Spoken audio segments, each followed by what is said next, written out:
Hi everybody, I'm Frank, and welcome to Chasing Legends.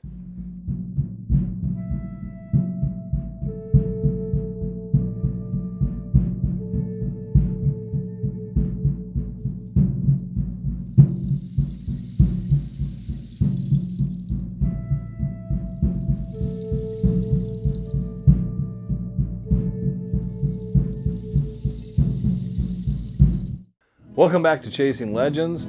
Please hit our subscribe button, hit the notifications bell to get updates and notifications, leave a comment. If you want to leave a comment, go to our About page, represent.com, order a shirt, Legend of Superstition Mountains, Dutch Hunter Rendezvous, black, gray, long sleeve, short sleeve. Everyone's heard it all before. This week, now let's go back to Frank Augustine. In, I'd say, the mid-'80s, I got into metal detecting. And I got it, I forget if I bought it from or I traded something, but I got a metal detector from my brother. And I started, initially, a friend of mine bought a old mental hospital property. And it was a huge area, and they closed it down, and he was going to knock all the buildings down and develop the property. So he had like a guard up there, so I had to get written permission from him, so that I would go up there and look for something. You know, the place was established in the 1800s, so I thought maybe I'll find some coins or whatever, not thinking that the patients didn't have money. They didn't have anything. I didn't find 1 cent on that property. So another friend wrote a book about the settler forts in southwest Pennsylvania, and this is during the time period of the French and Indian War. What would happen is the settlers, maybe they would have 5 or 6 farms, and they would build a little fort. Because every fall during Indian summer, the Indians at that time, who were worse than the Apache out here in the desert, they would attack the farms, burn the crops, whatnot. So the settlers would all gather in these settler forts. Now the forts were made out of wood, logs, and the problem was, like if you're metal detecting, there's not much metal to find. They didn't have money. What they did is they used the corn that they grew, they would make it into liquor and sell that. It was easier to transport back to the East Coast, and they used liquor for money. Now, this is all during the French and Indian War. Then when you have the Revolutionary War, in the United States was formed, the very first tax that Washington instituted was the whiskey tax. The problem was the settlers didn't have money. So they had a rebellion. Now the rebellion took place in Scott Township, where I worked as a police sergeant. And they burned the tax collector's house down. George Washington had to raise an army to come and put it down. So if you go back to before the French and Indian War, the settlers had these little forts everywhere. So a friend of mine did the illustrations on a book about the settler forts. And using the information in the book, I was able to go out and relocate where the forts were and detect the sites. Well, they had one big fort. It was called Fort Williamson. And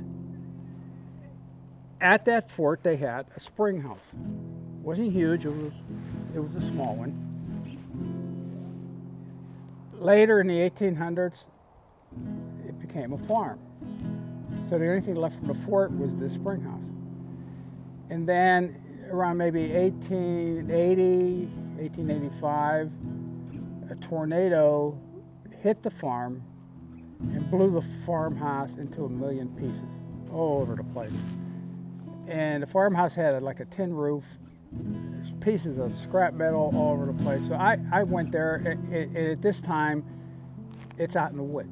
The farmhouse is gone, just in the woods, you know, trees growing everywhere. But the spring house was still there. Now that was in Washington County. Now I was able to find a copy of the county history, and there was a picture of the spring house. So while I was out there, I found that. So just for the hell of it, I ran my detector over. The spring house was made out of rock. I ran it over, and I got a signal. So the spring house had a little like entranceway. It wasn't high, maybe, but like this. And on the inside, there was like a shelf up high. So I'm looking in there, and it was right in the area where I was getting the signal. And wrapped in an oilcloth was this.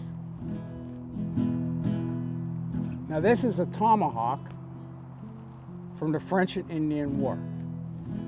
And what would happen during the French and Indian War, you had some Indian tribes that were on the English side, and then you had some that were on the French side. So somehow somebody in the fort got a hold of this and saved it. The handle's handmade. I mean, this thing, what they'd do is they'd punch this through your skull, and they could use this piece to chop up some pieces. And they would actually, the Indians then would eat you. Not like the Apache here, I don't think they ate people. But the Indians back then were far worse than the Apache were. And this was like my first great recovery. So this is before the Revolutionary War and during the French and Indian War. So from that point, what I would do is I would go to the Carnegie Library in Pittsburgh. It was the original Carnegie Library.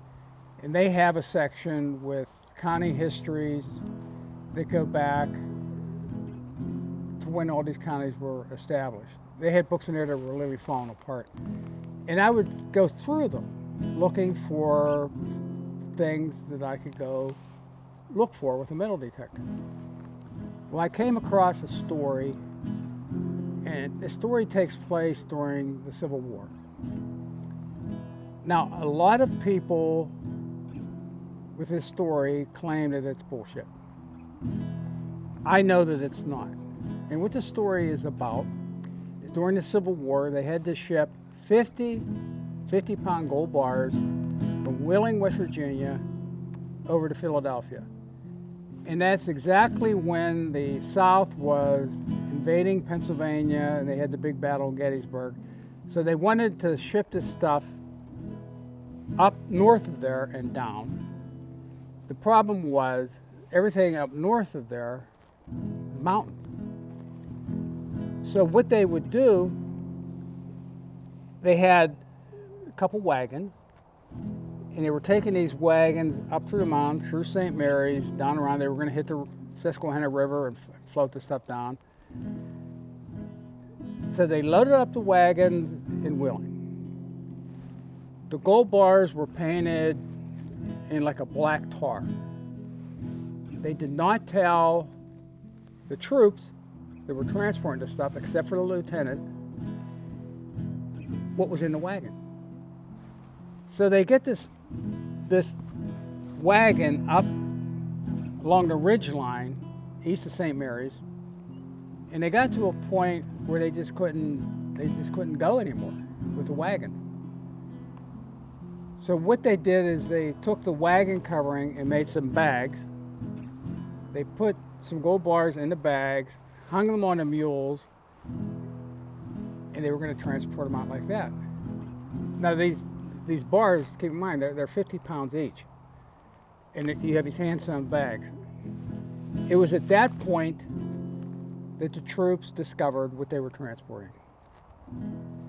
So the way the story runs, from the point where they abandoned the wagon, the story stated that they went off in a southwest direction, and around the county border, something happened. They either got ambushed or they got in a fight amongst themselves. Some of the mules take off, the bags break, some of the bars just fall on the ground. There were at least 6 people killed at that spot, because 10 years later, around 1870, they were surveying the county border, and the survey crew discovered 6 bodies, skeletons, laying on the ground. So my intent was to find that spot. Now, I looked at a map, and I could see how you could travel across the ridgeline. And a guy I know, this is a little bit later, that I found this information at, he found 2 of the bars just laying on the ground. And he was just walking through the forest, and he kicked something, and he looked down, and it was this black bar thing. So he picked it up and hauled it out, and then discovered it was solid gold underneath the tar. So I had a partner that lived up that way, and we would go out in the spring and in the fall, because during the winter there's no way in hell. You're on top of a mountain, and you wouldn't get in there. And then in the summer, all the weeds grow up, and the place was infested with these gnats that would try to get in your eyes. Now, out here in Arizona, the gnats try to climb in your ears, but out back there, they went for your eyes. So you had to use special insecticide, and I'd put on the brim of my hat to try to keep them off. But we were following this trail, and we discovered the remnants of one of the wagons. So once we had that spot, I told my friend John, I said, from this point, we need to search in the southwest direction. So we did that. Now, keep in mind, this is taking place, we've been doing this for a couple of years. And I'm, with a metal detector, searching every square mile of forest. And this is very remote. It's so remote that you will not find a pull tab with a metal detector. Now, anywhere else you go, you find pull tabs everywhere, but not there. No garbage. If you got a target, you got a target. So I was up there, my friend John wasn't with me that day, and I was right on the county border, maybe 10 foot away, and what they did is they put a pipeline.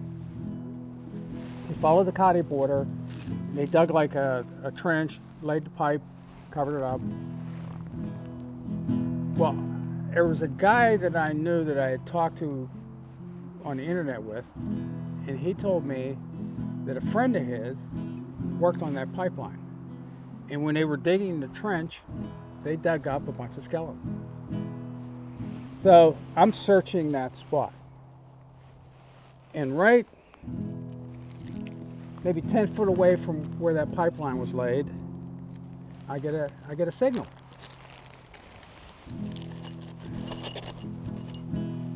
Now, I already knew where the 2 gold bars were found, because we were able to get the coordinates. And it's only a couple 100 yards away from there. The first thing I found was this.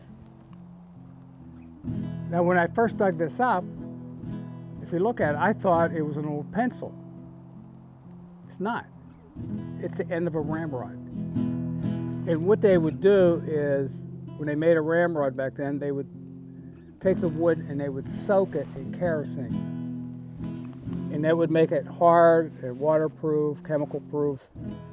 And that's the only reason why the wood on this ramrod survived until I found it, and this had to be at that point, I would say in the 1990s. So continuing in that spot,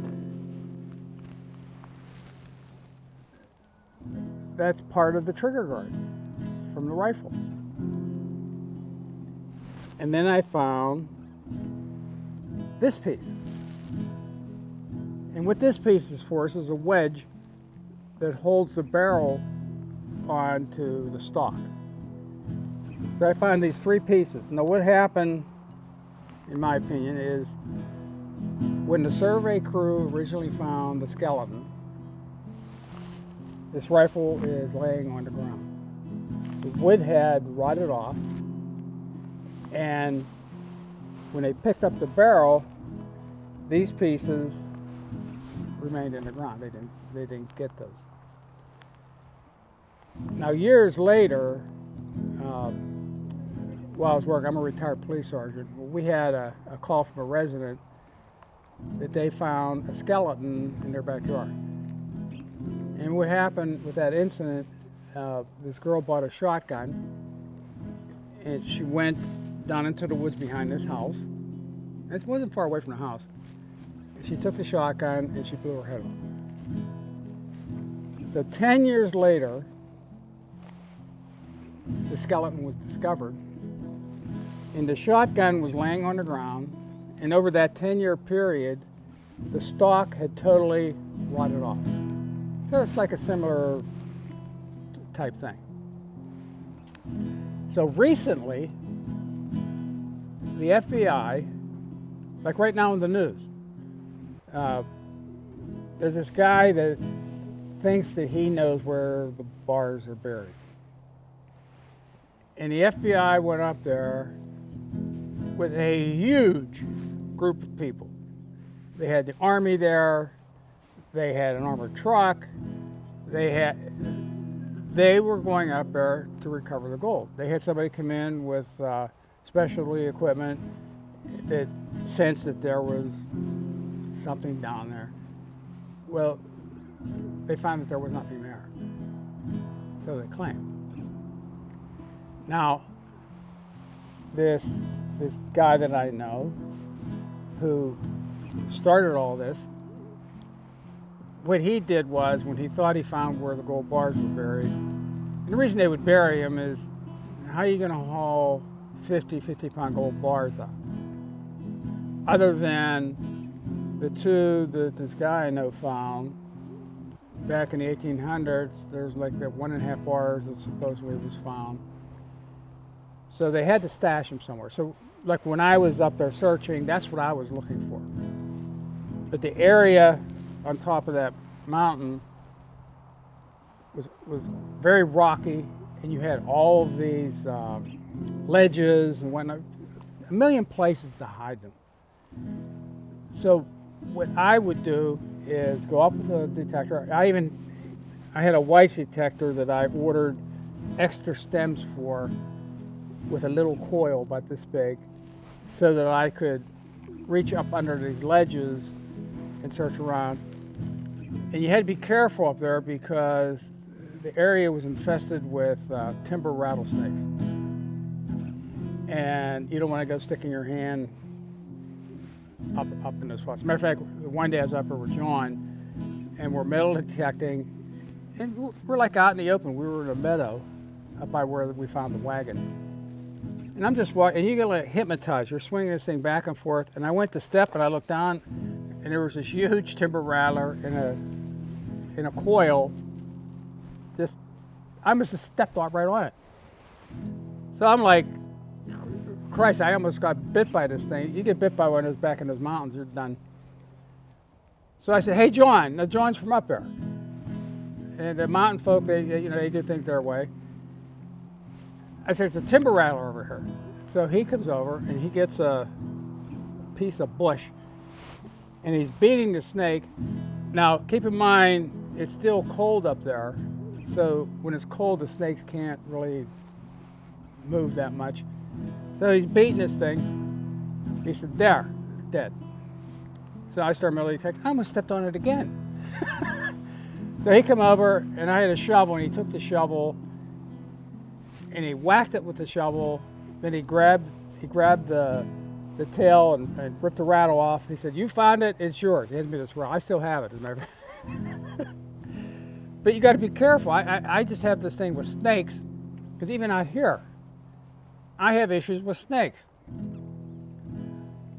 So what ended up happening with the whole incident is you have all these people, because this thing's currently in the news. And the problem was this guy that originally started all this publicity about the gold bars, he wanted a TV show. So he wanted publicity. The news was in every paper in the country. And a lot of people were sending me copies of the paper because they knew that I was up there searching around. But we didn't broadcast anything. This guy, everybody knew about it. And so now after the FBI was up there searching, he's convinced that they got the gold and they're not telling him. You know, he can't get his cut. So he's now suing the FBI, trying to get a hold of their records. Now, I had friends in the FBI because I used to process, when I was a detective, I would process their crime scenes for them. And the reason I did that was they had a local bank robbery, and they asked if I could come down and dust the place for prints. And when I was doing it, I took the door handles off the front of the bank, on the door, and dusted them. Got a couple fingerprints. The guy that was in charge of the FBI in Pittsburgh, he's watching me, and he said to me, he says, in 20 years, I've never seen anybody do that. So every time he had a bank robbery, he would call and ask if I could come out and do the same. So my guess is, and my feeling is, the gold bars weren't at that spot. They were further east up on the mountain. And the signal that they received, the area up there is, they've got areas where you have a lot of ironstone. And when you would pick up a signal from something metallic, it's the ironstone. The area is very rocky. Like you dig down that far and you run into this ironstone. So if you know what you're doing with a metal detector, you can tune that out and you can look for a gold bar signal, because what happened is when these bags broke, the bars they could only sink down maybe that far, and then they'd hit rock, and they're not going to go down any further. You can't go through solid rock. So if you get a signal and you dig down that far, that's as far as you're digging. So it's not going to be buried, it's going to be hidden. There's small caves up there, there's ledges, there's all this crap. So in the end, what happened was I retired and moved to Arizona. So that was the end of the gold bar thing for me. But I do still know people back in that area, they're looking for them, and I'll provide a copy of my map where I found these artifacts, where the two gold bars were found. Let them go up, and who knows, maybe they'll find where. One of the problems in the end of that incident, these people didn't make it out of the mountains. Not one person, they had a guide, and he ended up in some woman's house up in the mountains. He was in bad shape. And he's the only one that really, everybody else is. So when you're up there searching, you're looking for graves, you're looking for skeletons, you're looking for whatever. And the problem is, it's like they want to get out of there. They would take their gold and hit the road. So when they had this bad, they didn't bury the people, they just let them lay on the ground with their weapons, everything. So that's how I ended up with this stuff. But to find this, I searched every square inch of about 4 square miles. I had to grid it and search it. And you would go up there, and the weather was very unpredictable. Like you go up in the spring, you could go up, weather forecast, beautiful day, you're up on top of the mountain, and this huge lightning storm comes through. Or you go up in the fall, you could get a snowstorm. You couldn't go in the summer. The weed, it was just impossible. Every place you want to use your detector is covered with weeds. But in the winter, and then in the winter, it would kill all those weeds. So in the spring and the fall, it's pretty much what you had to work with. So I probably made 20 trips up there, and it was a good distance away from where I lived. And I'd go up and I stayed. There was a local small motel in this little town. And this it's so remote back then, they didn't even have cell service. Nothing. I mean, these people live up in the mountains. They're just different than people back in the city. But it was an adventure. I found something that nobody found before, and I was able to do it because the way I search is I grid a spot. I do my research first, and then I hit the spot, see what's there. If I think it's worth it, then I start gridding it to see what I can find. And over the years, I've found stuff. Since then, out in Arizona, with you, Trevor, and Wayne, we go out, and sometimes we find stuff. Because we search, we do some research, figure out what we're looking for, and we find stuff. So that's just part of the continuing adventure, and now you guys can all see it on Chasing Legends.